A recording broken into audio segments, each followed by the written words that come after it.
Scandalized? Be like the bee, not the fly. An excerpt from St. Paisios' Spiritual Counsels, Volume 3, Spiritual Struggle. Some people tell me that they are scandalized because they see many things wrong in the church. I tell them that if you ask a fly, "Are there any flowers in this area?" it will say, "I don't know about flowers, but over there in that heap of rubbish, you can find all the filth you want."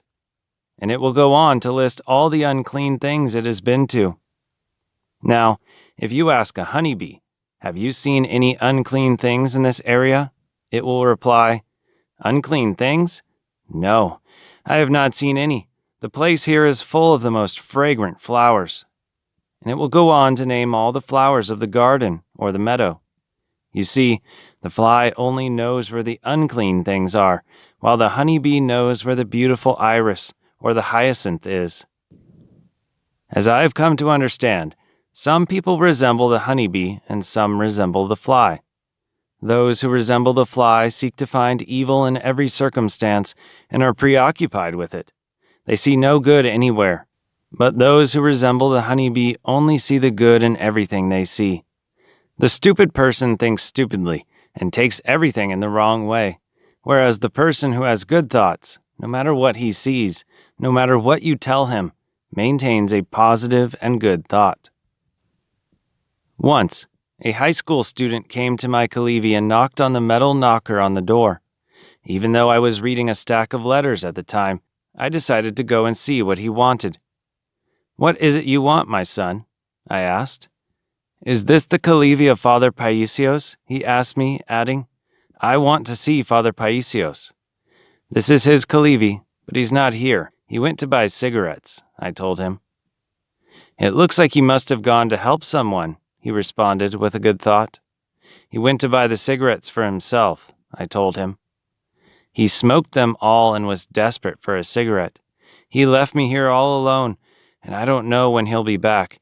If he takes too long, I'll just leave." The student's watery eyes gave away his emotion, and again he said with a good thought, "We torment Father Paisios." "Why do you want to see him?" I asked.